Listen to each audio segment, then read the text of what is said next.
Welcome back to Building 1313 in Lego. This week's episode, I would like to incorporate some sort of like cage fight around here.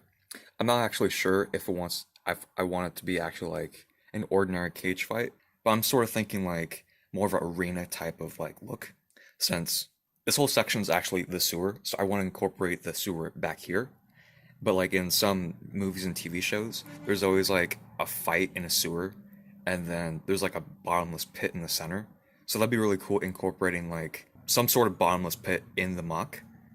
But of course, the bottomless pit would just be like black plates like this. It's gonna be really interesting seeing what I do with this limited amount of space right here. So let's go do that. Here's what I came up with so far. As you can tell, there's that little bottomless pit I was talking about. It looks pretty decent if you come from the side right here. It looks fine. So to start off, I actually did some greebling on the bottom, which I think looks really nice compared to everything else. Um, on these two sides, there's not going to be that much greebling because this is going to be the focal point, because it's like directly in the center of the circle, like right there, which looks really nice. And I really do like that center circle in the center right there. I got that by using these pieces, and alongside with those, I use that same sort of technique on this side as well, to have those like drain pipes going to like a bottomless pit, and then incorporated 5 more along the side. And then if you go to the left, you notice how there's 1x1 cheese slopes like inverted on each other. That's a cool technique using a bunch of cheese slopes and a 1x1 pin like these. Then you place them in the very top of the brick, and then you connect them like that to get that crisscross shape. But that's the overall gist of the greebly on the bottom.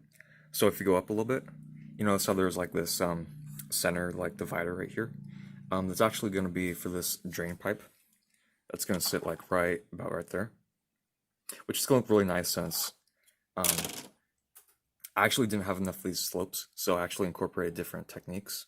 So I used these hinge bricks at the very bottom, and then put at that angle to have that like continuation look, which I think looks really nice because it breaks up that monotony of like flat gray wall. So I'm actually going to cover up this whole section with gray alongside with the other side, and then at the very top it's going to be like not really a cage fight but more of like arena, and I'll have like spectators viewing off top, and it'll look really nice.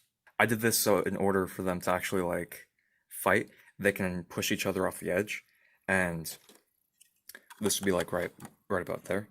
And so if they pushed each other off the very end, they would hit themselves right here and maybe die from that fall of impact. But if they try to actually like escape through here, remember there's actually going to be a fan right here. And I would like to be functional and motorized, so it's going to be continuously going, which will look really nice since, say if they want to like jump over here, they wouldn't be able to since there's like a fan going really fast. So that would kill them anyway. But overall, it's looking really nice so far. I do like how it kind of like blends in with everything else in the bottom section. And then when you come over here, it's like dirty and grungy looking. And for the sport, I also include the Duplo technique I've been doing the whole way through, which really conserves a lot of bricks. So let's go finish this whole section up right here.